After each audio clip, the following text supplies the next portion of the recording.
A very good afternoon, everybody. Welcome to St Michael at the Northgate Church in Oxford, and it's Thursday afternoon. I hope you haven't been too hot today. It's certainly been quite hot here in Oxford. And wherever you've been and wherever you are now and whenever you are watching, you are very welcome. And it is 5:30, so the official start. Welcome, everybody. And we continue our series on little Bible phrases that perhaps would have made the original listeners sit up. Last week we had Amos talking about righteousness thundering and justice flowing like streams and so on, dramatic stuff, and the voice of God reminding us that he does not like our religious festivals or assemblies or feasts if we're not showing justice. It is very strong stuff. And as one or two of you commented afterwards, the fact that people would have got that far in listening to this thundering prophet says lots about their integrity, and the fact that it was later included in the sacred texts put together by the religious establishment says lots about their integrity as well. But today we go to a much quieter moment, but it begins where some people did want a bit of a thundering going on, or they wanted something to happen. John chapter 8. At dawn, Jesus appeared again in the temple courts, where all the people gathered around him, and he sat down to teach them. The teachers of the law and the Pharisees brought in a woman caught in adultery. They made her stand before the group and said to Jesus, "Teacher, this woman was caught in the act of adultery. In the law, we are commanded us to stone such women. Now what do you say?" They were using this question as a trap in order to have a basis for accusing him. But Jesus bent down and started to write on the ground with his finger. When they kept on questioning him, he straightened up and said to them, "Let any one of you who is without sin be the first to throw a stone at her." Again he stooped down and wrote on the ground. At this, those who heard began to go away one at a time, the older ones first, and only Jesus was left, with the woman still standing there. Jesus straightened up and asked her, "Women, where are they? Has no one condemned you?" "No one, sir," she said. "Then neither do I condemn you," Jesus declared. "Go now and leave your life of sin." Apologies, I suddenly had to turn the light back on it. That's partly because it's in smaller print than the rest of John 8, because that particular episode doesn't appear in the very ancient of manuscripts which were used to produce our John's Gospel. Most commentators believe that it is valid, but it wasn't in quite the oldest, so they put in different size print, and I had forgotten, so I needed more light, so forgive me.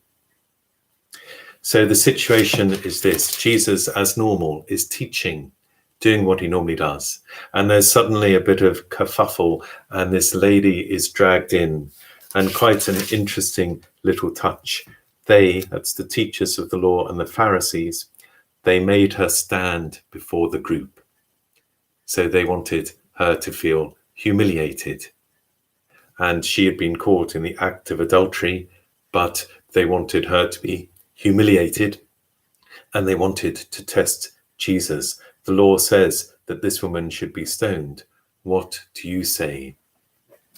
Well, it seems that their love of morality had somewhat mixed motives behind it.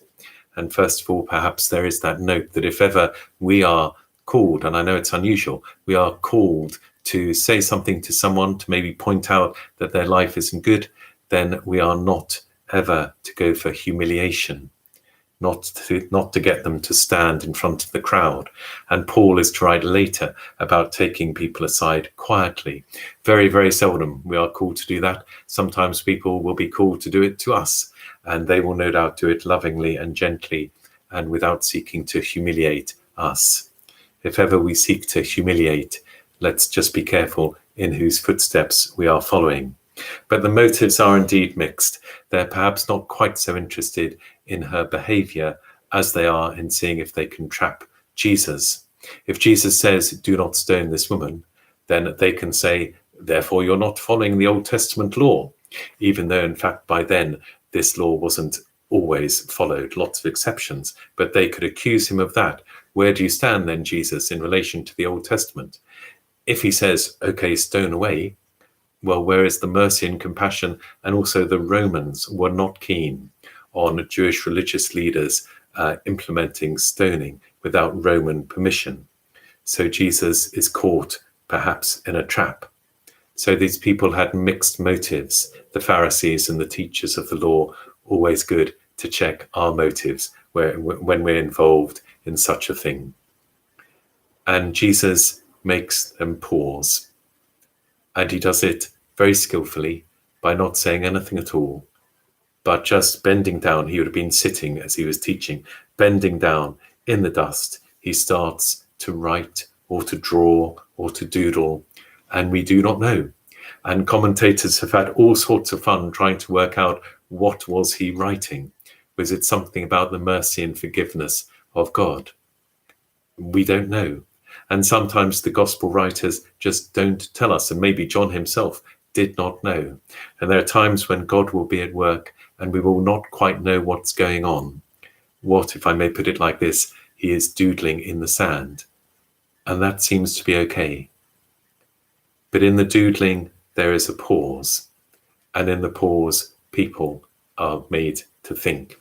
Whenever we rush to hasty judgment, to hasty words, perhaps we can remember Jesus pausing and doodling in the sand. There's always room for a pause. And in this particular pause, clearly those watching, the crowd who had come to hear Jesus teach, and now wondering what was going on with this woman, maybe even they were thinking, why was she brought and not the man? That doesn't feel fair. And the fact that it says slightly graphically, caught in the act of adultery, had all this been set up? Had all this been a trap? And maybe the pause just gave people time to think, what are these Pharisees and teachers of the law really doing? What's their real agenda? And then there's this big question or big challenge. When they kept on questioning him, so there's Jesus doodling, the Pharisees and the teacher of the law, they want the answer. He says, let any one of you who is without sin be the first to throw a stone at her. It is a brilliant answer. He is not, as it were, lining up on either side, law or compassion or whatever. He's not falling into this trap yet because he does not want to be crucified yet, and that's going to be in his timing, not theirs. The challenge, let any one of you who is without sin be the first to throw a stone at her. Always good to remember those challenging words. And again, he stooped down and wrote on the ground. At this, those who had heard began to go away, one at a time. Then a lovely touch, the older ones first. And maybe that's because the older ones, maybe, dare I say to younger watchers, the older ones had a very clear sense of, yes, there have been times in my life when I have messed it up. And can I really, in all honesty, pick up that first stone? Or maybe the older ones sensed, we are the leaders in this group, we are the older ones, so we shall lead the others away. That takes courage. The first older one who walked away, who wasn't going to join in with the stoning, with the humiliation, that took courage. They walk away and the others follow, and then there's nobody left. Just the woman still standing there. Jesus straightened up and asked her, "Woman, where are they? Has no one condemned you?" And we don't know if there was a slight smile, slight knowing smile there, or however he said it. And she says, "No one, sir." "Then neither do I condemn you," Jesus declared. "Go now and leave your life of sin." He's not saying that the adultery was okay. Go and leave your life of sin. But he is not going to condemn either. And that wonderful balance that all those who came across Jesus, many with so many mixed stories, he doesn't condemn, but he encourages them to live life in a new way. And likewise with us. But those words, as the early listeners would have first heard this, Jesus bent down and started to write on the ground with his finger. And maybe they nudged each other round the campfire and said, or whispered, "I wonder what he was writing." but the storyteller, the narrator, does not say, because in the writing and the drawing in the doodling, there is a pause. And the pause was the important thing for things to be calmed down, for people begin to think about motives and what really was all this about. And also then for Jesus to have space and time to ask that question, to make that challenge. Let any one of you who is without sin be the first to throw a stone at her. And then the old ones led the young ones away. Thank you so much for listening this evening. Tomorrow at 5:30 in our Celtic spirituality reflection, we'll be looking at a moment, continuing our theme on water on Fridays, about Jesus and walking on the water, and then Peter having a go too.